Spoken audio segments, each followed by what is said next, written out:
Hello बच्चों, आज का हमारा प्रश्न है बेंजीन से टीएनटी कैसे प्राप्त करोगे। ठीक है, तो सबसे पहले हम लोग बेंजीन से टॉल्यूइन बनाएंगे। अब कैसे बनेगा बेंजीन से टॉल्यूइन, तो निर्जल AlCl3 की उपस्थित में जब बेंजीन की अपक्रिया मेथिल क्लोराइड से कराएंगे तो टॉल्यूइन प्राप्त हो जाएगा। रिएक्शन हो जाएगी C6H6 + CH3Cl equal to anhydrous AlCl3 as a catalyst इस्तेमाल होगा।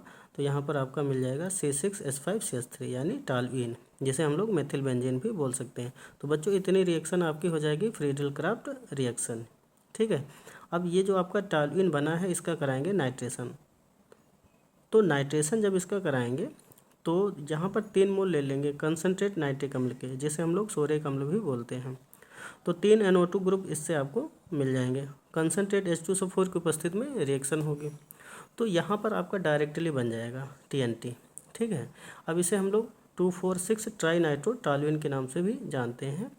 और यहाँ पर देख सकते हैं 3 मोल H2O के भी रिलीज हो रहे हैं। तो आसानी से हम लोग बना सकते हैं। करना क्या है, सबसे पहले बेंजीन से टॉल्यूइन बनाना है फ्रीडल क्राफ्ट अभिक्रिया के तहत, और फिर टॉल्यूइन का नाइट्रेशन कराना है डायरेक्टली 3 मोल नाइट्रिक अम्ल लेकर कंसनट्रेट H2SO4 की उपस्थिति में, तो आपको TNT प्राप्त हो जाएगा, है ना। अगर आपसे कहा जाए TNB बनो, तो बच्चों TNB भी आसानी से बनाया जा सकता है। करना कुछ नहीं है, जो ये आपका बेंजीन है ना, इस बेंजीन में आपको नाइट्रेशन करा देना है। तो कंसनट्रेट नाइट्रिक अम्ल की यहाँ पर एज ए रीजेंट उपस्थिति होगी और ये आपका प्रेजेंस में इस्तेमाल होगा कंसनट्रेट H2SO4।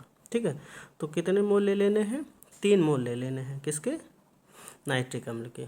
तो इस तरीके से फिर आपको यहाँ पर C6 और इसके बाद में एक NO2 यहाँ लगा देना है, एक NO2 यहाँ पर लगा देना है और एक NO2 यहाँ पर लगा देना।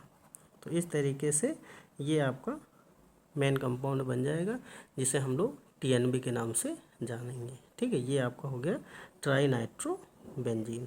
ठीक है, तो आसानी से हम लोग बना सकते हैं TNB भी। करना कुछ नहीं है, आपको कंसनट्रेट नाइट्रिक अम्ल के साथ रिएक्ट करवाना है बेंजीन को, और प्रेजेंस में क्या रखना है, कंसनट्रेट H2SO4। और साथ में यहाँ पर आप लिख सकते हो कि 3 मोल H2O के भी रिलीज हो जाएंगे, क्योंकि अगर आपने यहाँ पर नाइट्रिक अम्ल के 3 मोल लिए हैं तो आसानी से नाइट्रिक अम्ल भी बना सकते हैं। Thank you.